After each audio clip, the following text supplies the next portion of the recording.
గురుగారు సర్వం విష్ణుమయం అని అంటారు. అలాంటప్పుడు మన సంపదను ఎందుకు త్యాగం చేయాలి? అది కూడా విష్ణుమయమే కదా. ఈ విషయంలో ఈశావాస్యోపనిషత్తు ఏం చెప్తుంది? బాగుందమ్మా.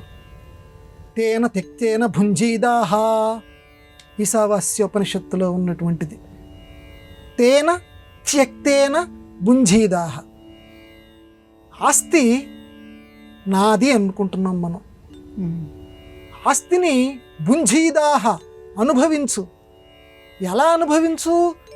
తేన త్యక్తేన, ఇది నాది కాదు, వాడు విడిచిపెట్టగా నా దగ్గరికి వచ్చింది కాబట్టి నేను కూడా విడిచిపెడుతున్నాను అనేటువంటి భావనతోటి ఆస్తిని అనుభవించు.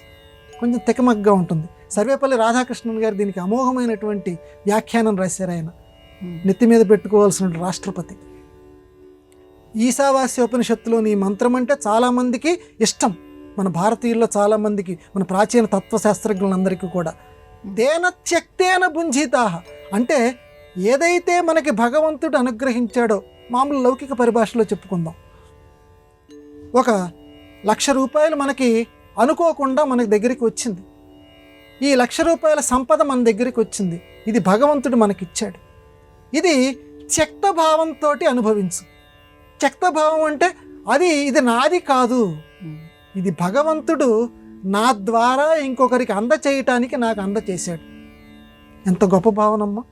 భగవంతుడు నా అదృష్టం కొద్దీ నాకు పుణ్యం కలిగించటం కోసం ఈ సంపదని నా ద్వారా భేదాబిక్కి ఎవరైతే అవసరాల కోసం ఉన్నారో వాళ్ళకి అందచేయటం కోసం నాకు అందచేశాడు ఈ సంపద.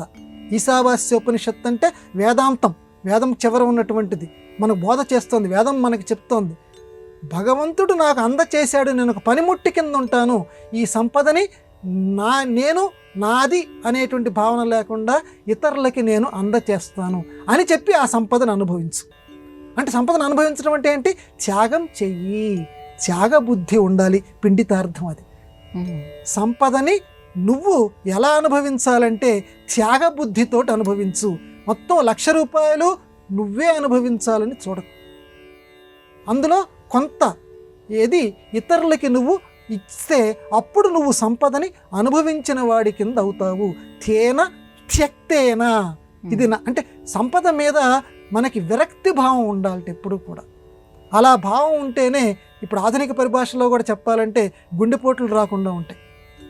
ఇప్పుడు నాది ఏమవుతుందో, నేను ఇంకో చోట పెట్టాను, అక్కడ ఏదైనా పిడుగు పడుతుందేమో, ఇంకోటి ఏదైనా జరిగిపో, అస్తమానం నువ్వు ఆస్తిని గురించి ఆలోచిస్తున్నావు అనుకోండి, లోపల నీకు గుండె మీద నీకు పీడనం కలుగుతుంది. ఆధునిక పరిభాషలో కూడా చెప్తున్నారు. అందువల్ల తేన త్యక్తేన, నాదైతే ఉంటుంది కాకపోతే లేదు, నేను దానికి ఒక కాపలాదారుణ్ణి, ఇది అందజేయవలసిన వాళ్ళకి నేను అందజేస్తాను అని ఒక విరక్తి భావంతో సంపదని అనుభవిస్తూ ఉంటే వాళ్ళు పరిపూర్ణ ఆరోగ్యవంతుల కింద, సమాజానికి దిక్సూచి కింద ఉంటారు అని చెప్పి ఒక అద్భుతమైన భావాన్ని మనకి ఈశావాస్యోపనిషత్తు ఆవిష్కరించింది. ఆ భావాన్ని మనసులో పెట్టుకొని సంపదకి తాము కర్తలం అనుకోకుండా ఒక ట్రస్టీలం అనుకొని తమ సొంత సంపదని ఇతరుల కోసం వినియోగిస్తూ ఉండే మహానుభావులు తయారు కావాలని మనం కోరుకుందాం.